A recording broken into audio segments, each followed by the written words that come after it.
Hello, hello. No. Yeah, you hear me. Yes, Okay. yes.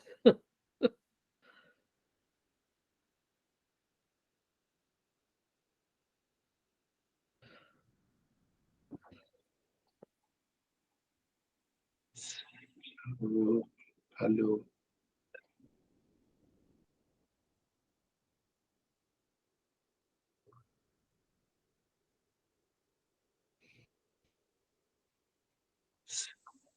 So we were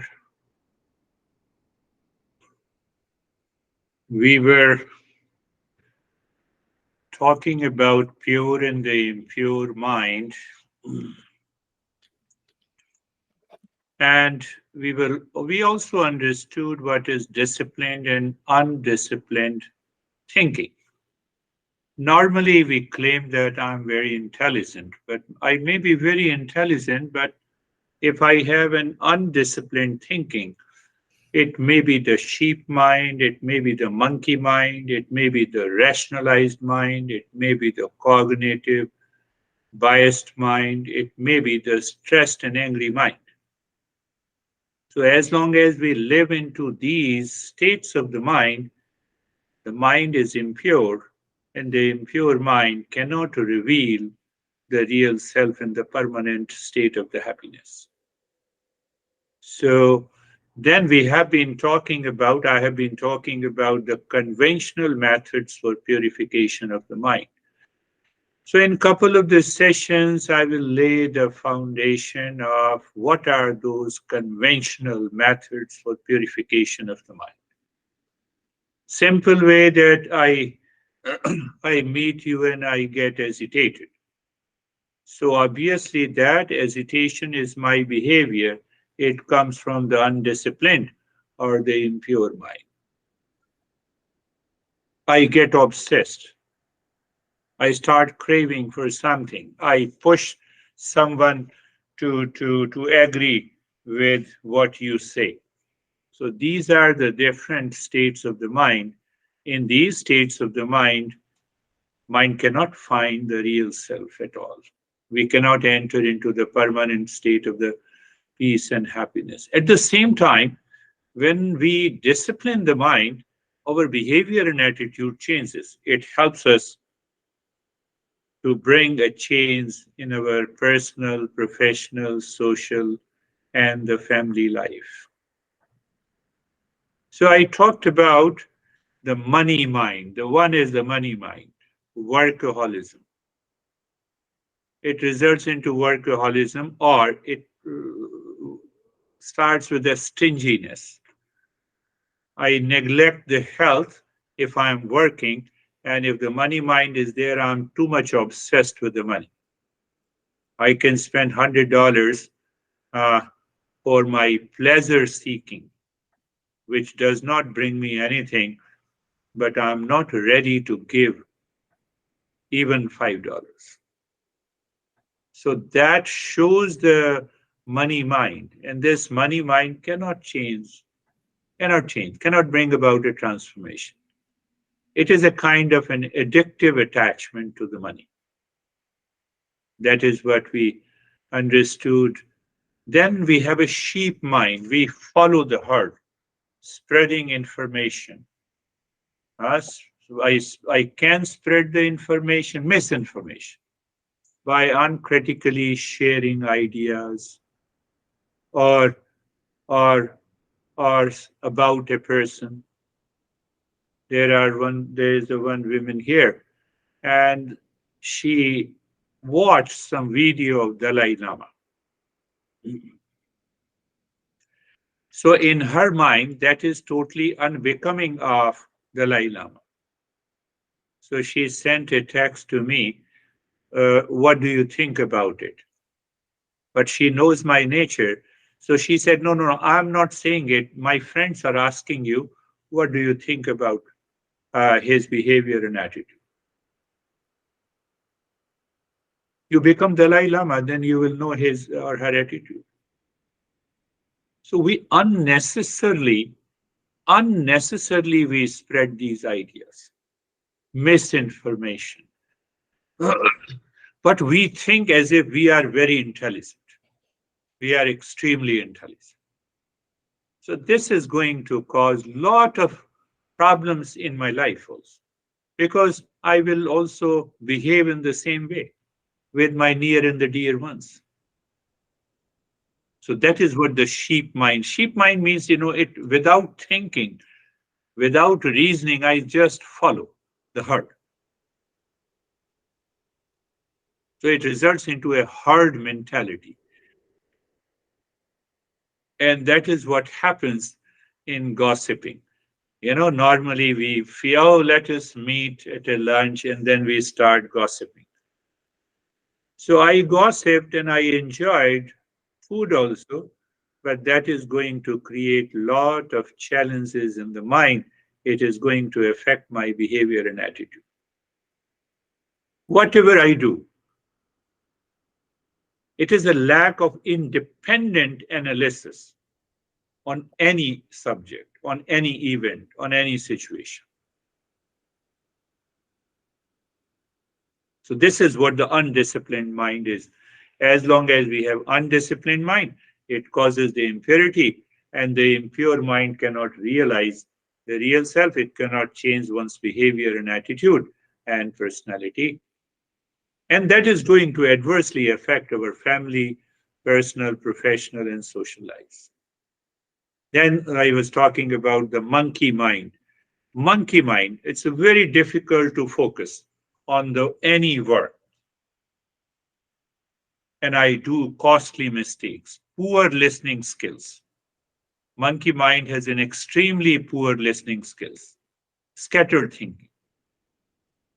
So this is that state of the mind cannot find the real self at all. And then rationalized mind. There are two types of mind. One is reasoning mind. So reasoning mind follows the chain of statements with the cause and effect relationship. The rationalized mind is attached to one idea and it sticks to one idea without analyzing. No, I have a reason to be angry over you because you misbehaved like this. So this is rationalized mind. Well, you behave the way you want to behave. Let me maintain my calmness. So that this is the reasoning mind. You do whatever you want to do. Why should I be affected by you? So this is a cause and effect relationship. So normally, we rationalize a particular event or a condition, even in our relationship. No, you did this. Oh, you did this. No, how it affects me, how it affects my mind. It affects my mind because I rationalize. I have an over expectations from that event, from that situation, from that relationship. That is what the rationalized mind easily gets into anxiety. They flare up easily. They get upset over the small things. So think of your nature. You have not shown any of those behavior, but if you have this, you have to rethink it. Then we have a biased mind. What is biased mind? I instantly come to the judgment without thinking. I have a narrow judgment. It's a limited stereotypes. I have a reactive political opinion. I have a reactive personal opinion about my near and the dear ones. You have been living with the near and dear ones for so many years and still you have those biased opinions. So obviously, I need not to ask you anything. I know how relationship with the near and dear ones goes. I need not to think about it. The last week, I think one pastor, one pastor from some of the states near you booked a call. She did 4 years of ministership She became a revered minister. So what was her problem? She sent an email: frustration, anger, reaction, ego. So 4 years of ministership, I learned. I said, then how you give a talk to your disciples? No, no, I can give the talk at disciples, but my inner attitude, inner mind is not calm. It is reactive. Whenever I go to the family, they talk me revered minister, and then they make fun of me. So that is how what happens in our life also. People make fun of us. People make fun of us. What is inside? Burning, frustration, and anger. This is what the cognitive biased mind and stressed and angry mind, we all know about it. So, what is happening? Because I'm going to talk about these 6 conventional methods. It may appear to you in the beginning, if you understand, if you have understood the previous sessions, it will really help you. But if you have not reflected on the previous sessions, these 6 conventional methods will just be a listening. It will not bring any change. So, but before I go over it, we should also understand that how these 6 conventional methods work. It trains our mind, it educates our mind that what is inside, whether it is expressed in the same way in my behavior and action, or there is a conflict between what is inside and what is outside. No, I can hide myself. You cannot hide yourself. If there is something inside you, that will be expressed in your speech, in your action, in your eyes, in your behavior, in your attitude. And that state of disintegrated personality cannot find the permanent peace and happiness in life. Do whatever you want to. So it trains my mind to change that thinking. Second benefit is that it connects my mind with a higher purpose, with a higher purpose in life.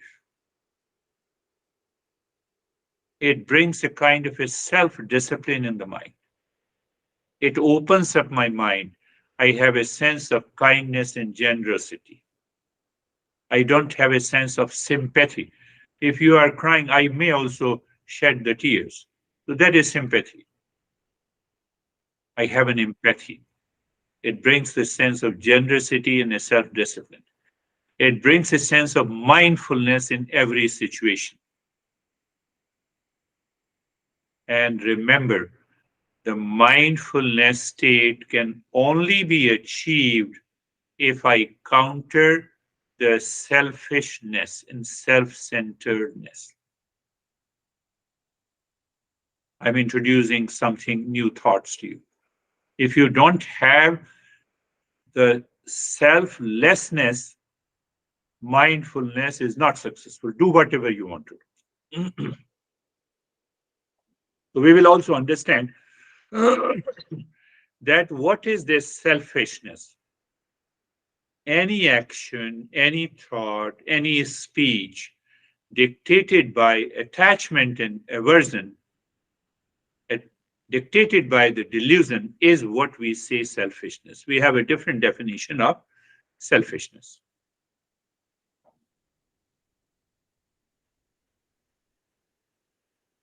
There is a sense of craving and obsession and possessiveness. It results into anger. It results into reaction. So these six conventional methods helps us to move into that state of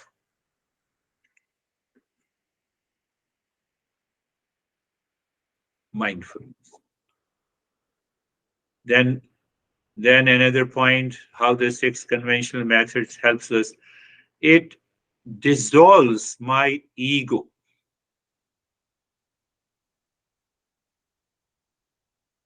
It pacifies. It puts the ego in the backyard, especially in your thought, in your behavior, in your speech, in action. Unless that takes place, mindfulness cannot succeed. It cultivates the purity of the mind. It results into, minimizes the mental impurities. It brings a mental discipline. It promotes an idea of a self-less service. It develops a detachment. But what happens if we follow these six conventional methods? It builds a tremendous inner strength. You can face any situation, you can face any event in your life. You know how to handle it because the mind is clear. The mind is not biased, mind does not follow the sheep mentality, mind does not follow the money and the monkey mentality. It reveals the inner strength. Tremendous strength comes to you. No doubt it also builds your character. So just to name these six conventional methods, the first conventional method is in Sanskrit, it is known as yajna. Literal translation of that yajna, literal translation, I will give you the meaning later. The literal translation means that it is a sacrifice. But here the word sacrifice means that I have a giving attitude all the time, the moment I wake up until I retire to the bed. The mind has a receiving attitude, grabbing attitude all the time. That is what society has taught us. But why we should have a giving attitude? We will understand that. I'm just giving a simple meaning of this. So sacrifice means that giving attitude, there is at the physical level, at the mental level, at the emotional level. So what happens if I have a giving attitude? I start dropping my ego. I start dropping my attachment.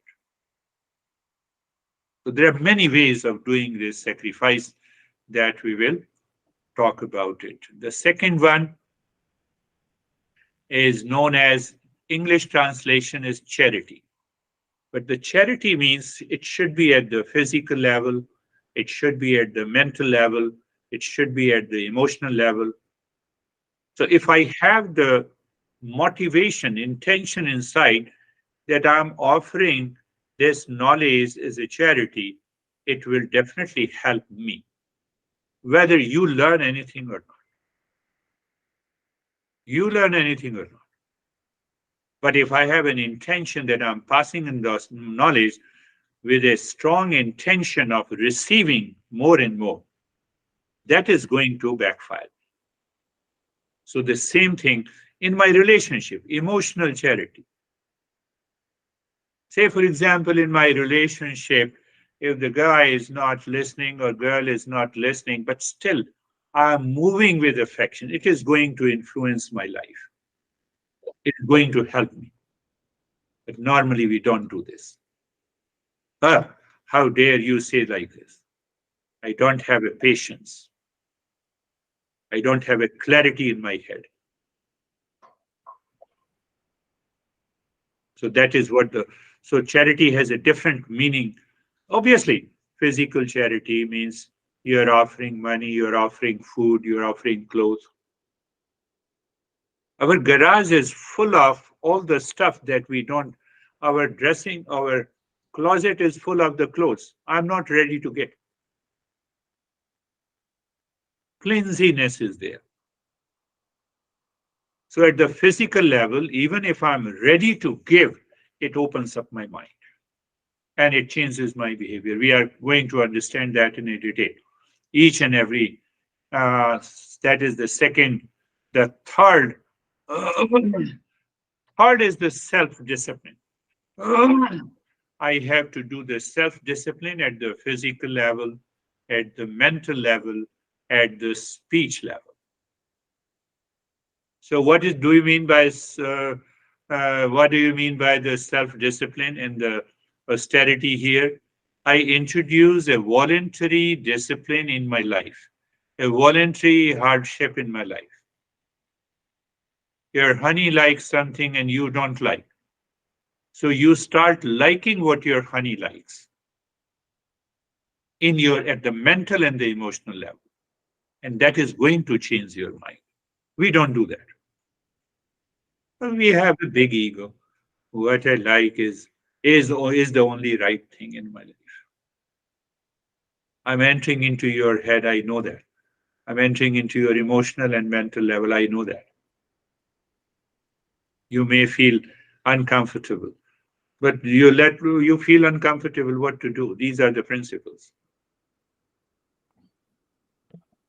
These are the principles which can transform my life.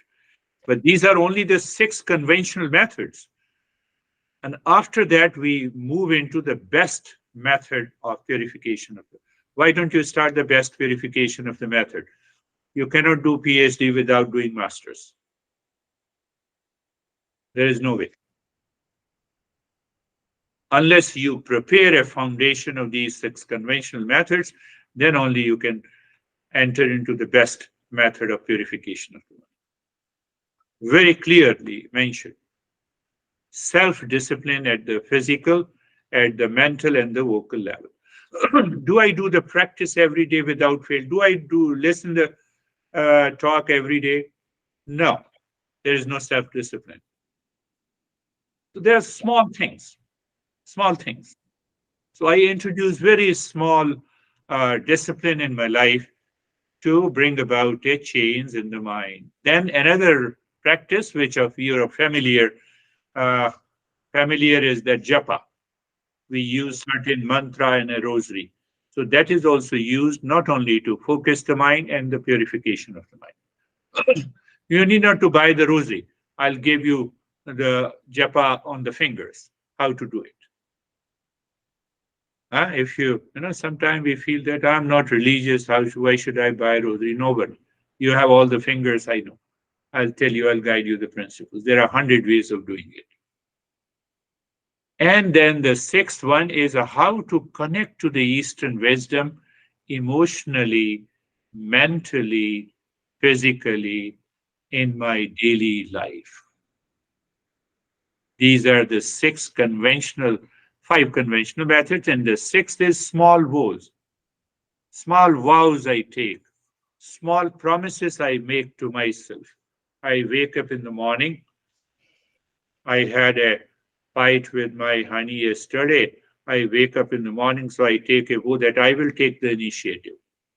I will move with the love and affection. I will forgive.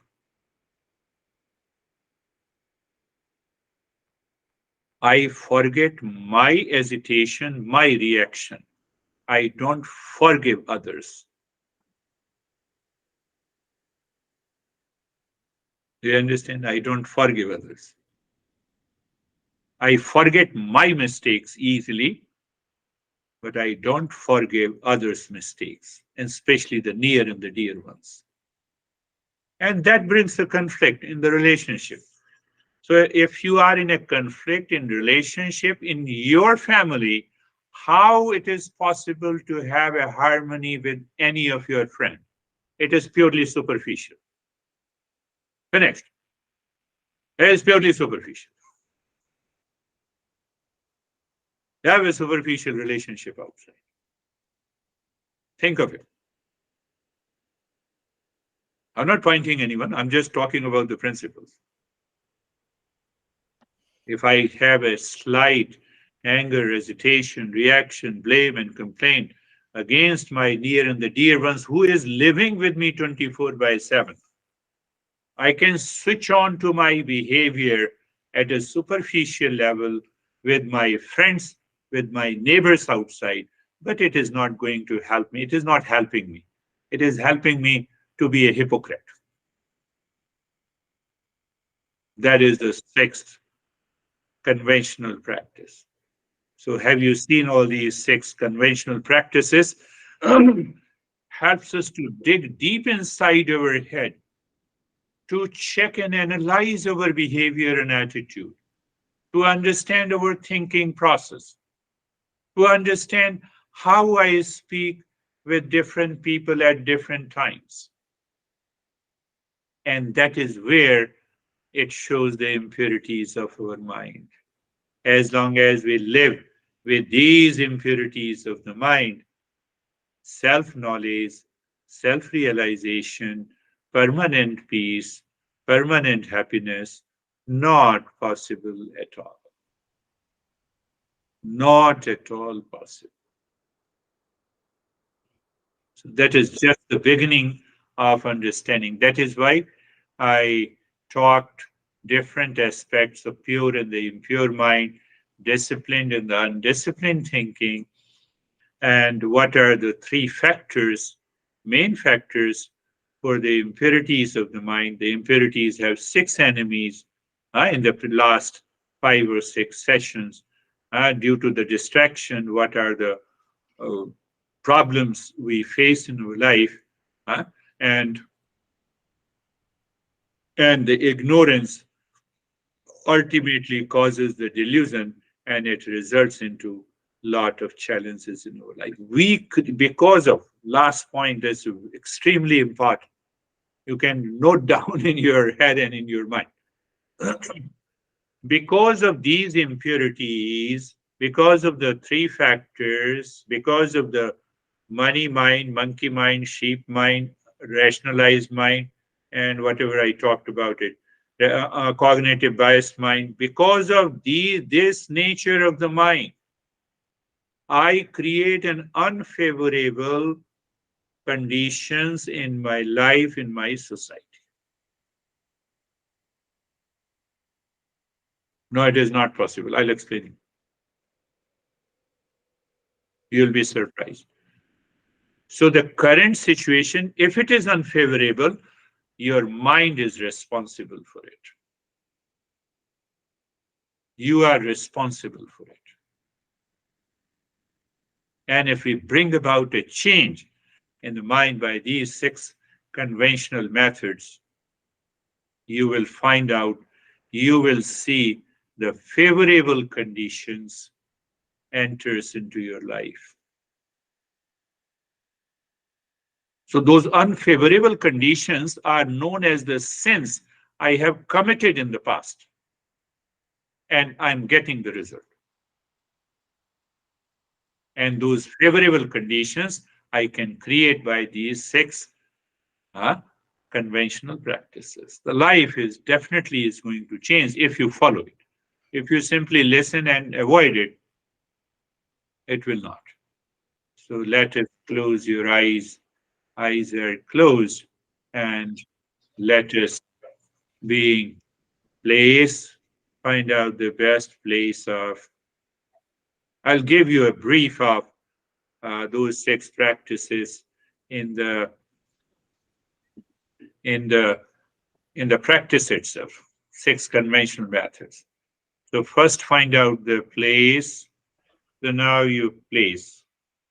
So when we are selfish, we do not see or expand our mind outside.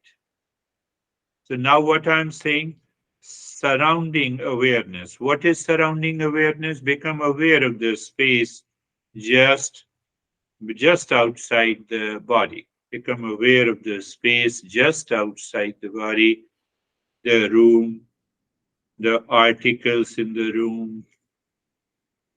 So these articles in the place is not creating any problem. They are not creating any problem to you, but they create the problem to me. Why? They create problem to me when I am selfish. Then even the temperature of the room is not of your liking, you get upset in meditation. I'm just giving it's a very subtle discipline. And that is where the sacrifice came. I connect to where I am placed, what is the position of the body. I find out there is no discomfort and unease.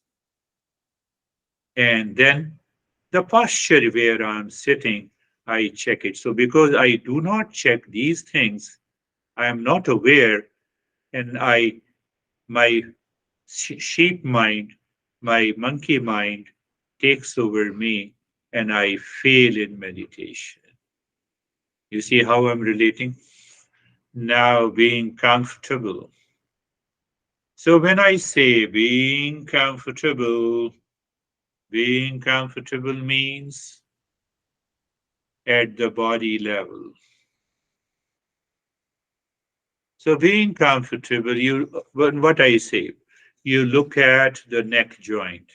Now you look at the neck joint and move the mind to the origin of the neck joint, from where the neck joint starts.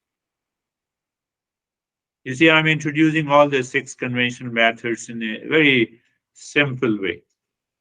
So when you look at the root of the neck joint means what? You indirectly move the mind within.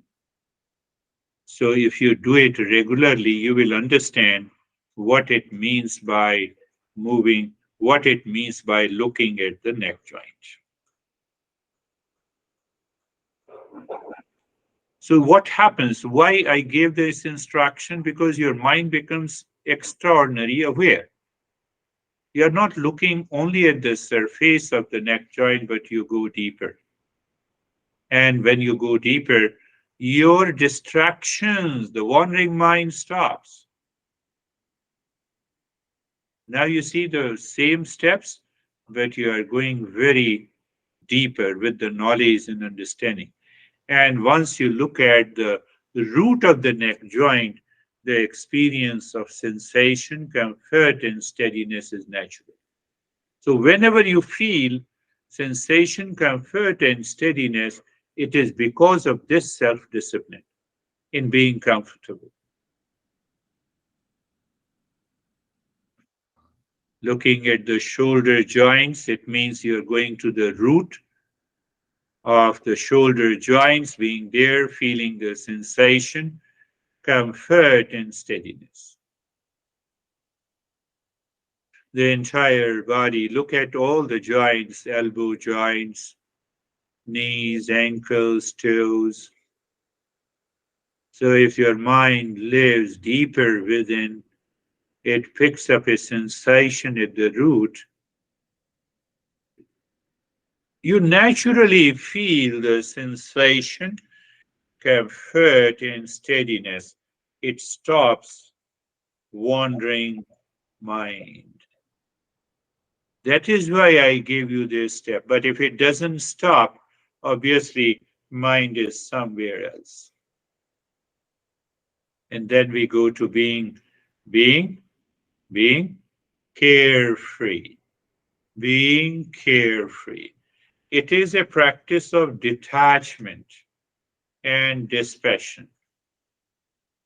The way you look at neighbor's house, neighbor's car, neighbor's family, the same way you look at your thoughts. You look at your thoughts, feelings, and emotions. So when that happens, that is the meaning of being carefree. That is the meaning of being carefree. I told you all the conventional methods it helps us to purify the mind. So under the self-discipline comes the breathing practice. So here we are using the breathing to purify the mind. So you look inside the head in the space. You keep looking inside the head in the space. You focus there, and then you start breathing into the ribs. Start breathing into the ribs, short and gentle breath. Your chest expands and your chest contracts.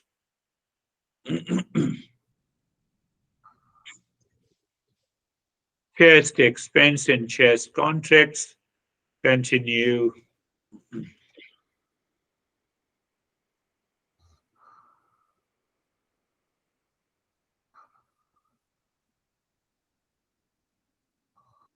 Breath goes in and out.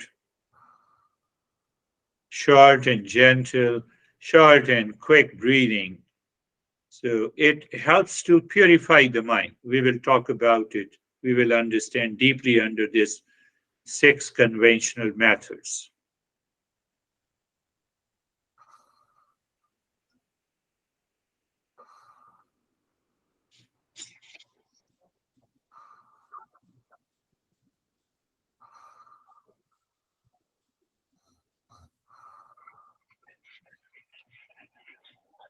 Six, continue breathing. You are breathing quick and short breath into the rib cage.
And stop this. Experience the changes.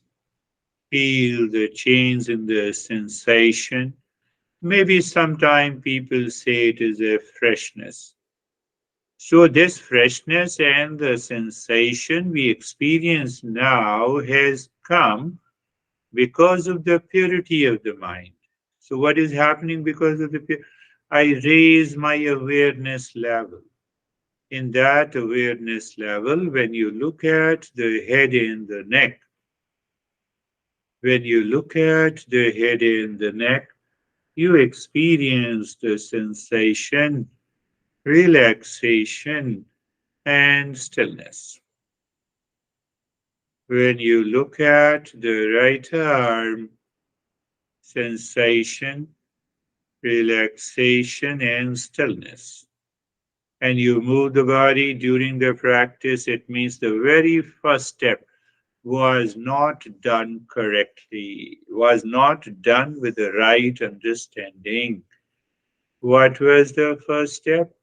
Place, position, and the posture. So we will understand the deeper. Now move the mind on the left arm, shoulders to the fingertips. Experience the sensation, relaxation, and stillness. Moving the mind on the chest and the belly, in the front, and the spine at the back, the entire middle portion of the body. You are looking, you are aware, and you experience sensation, relaxation, and stillness.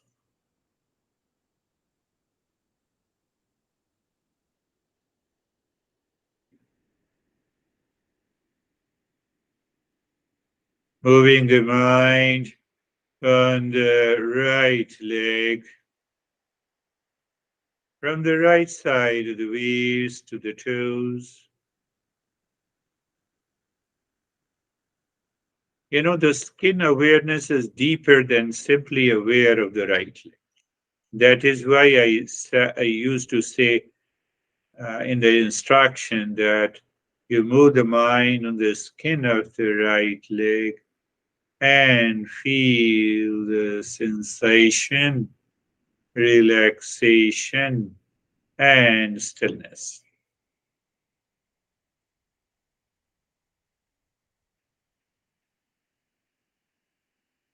Move the mind on the left leg from the left side of the waist to the toes. Sensation, relaxation, and stillness.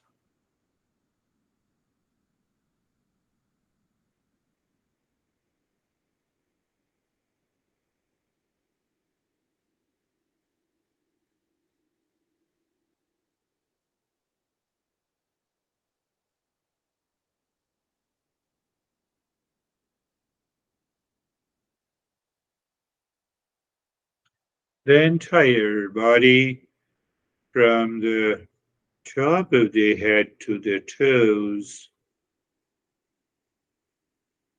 sensation, relaxation, and stillness.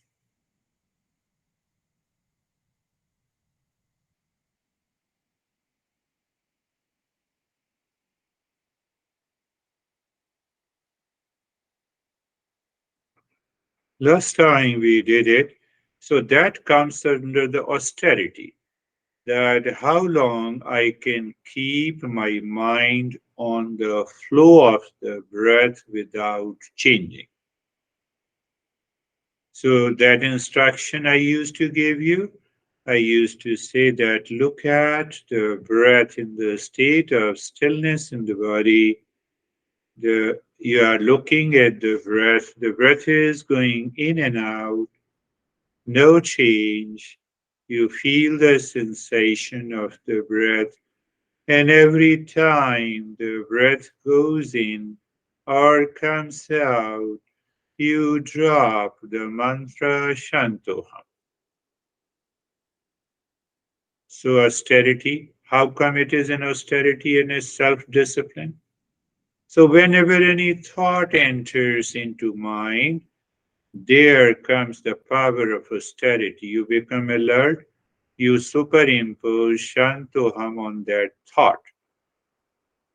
After superimposition, you see that thought dissolves, and then you return to the moving breath, dropping Shantoham on the breath. Every breath going in and every breath coming out.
So sometime your mind starts chasing the thought.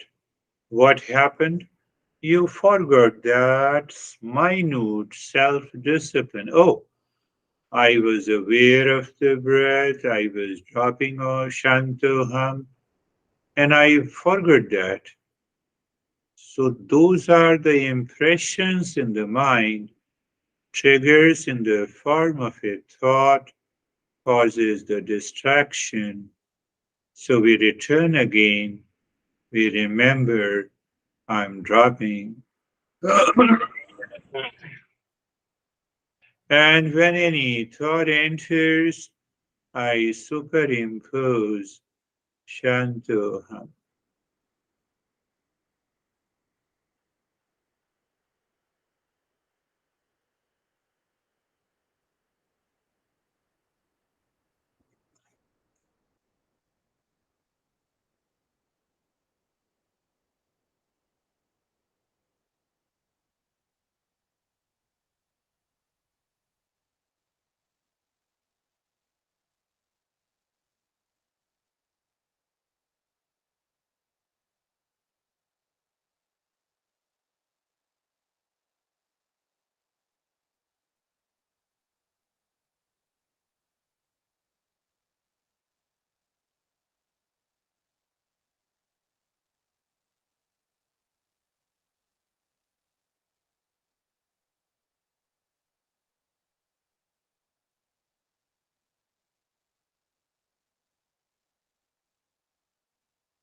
So now,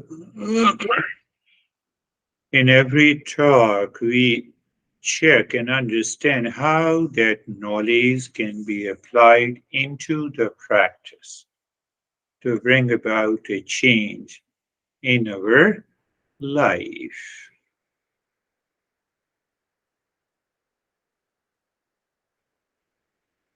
Om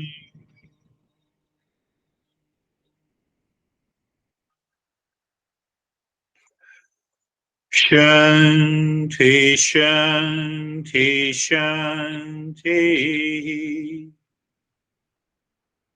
Om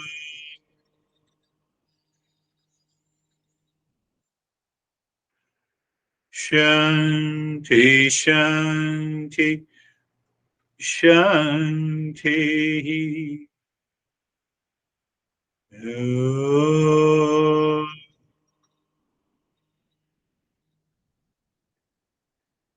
Shanti Shanti Shanti. Bring your mind on the right hand, your mind on the left hand. Lift your both the palms, place it on your eyes. Open the eyes inside. Know your experiences. Bring the hands down. We will share our experiences, and if you have any question, we will try to resolve that.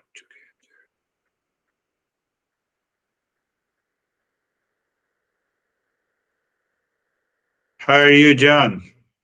Hey, Girish, I'm fine. I think I'm suffering from monkey mind tonight, but Very good. I'm all How right. long? How long? Maybe every day of my life. I don't know. Yes, that is the question we should ask. Yeah. So if I'm suffering from monkey mind, more and more breathing step and Shantoham. The last two steps has to be repeated again and again and again. How are you, Anne?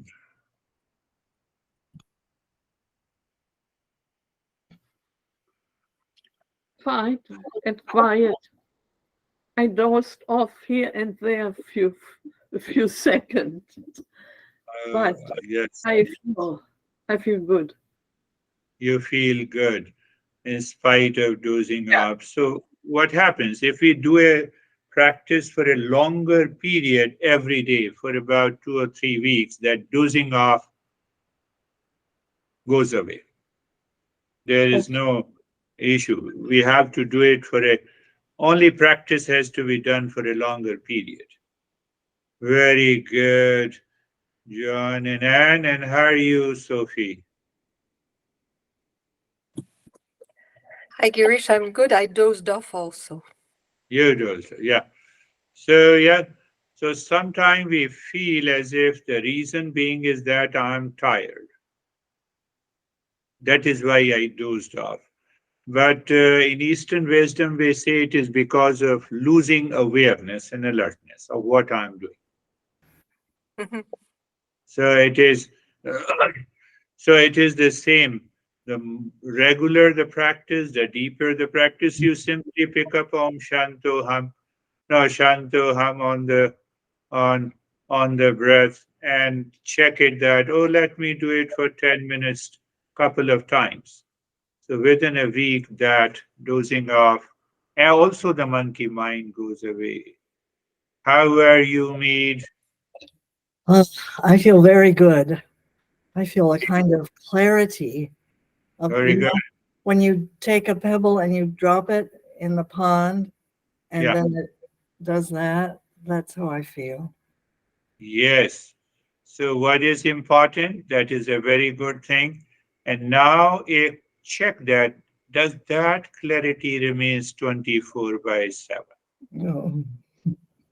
If it remains 24/7, I have reached to a state of purity, then meditation is a play and a fun. Then neither the monkey, sheep mind, rationalized mind, stressed and angry mind is not working. It has to be.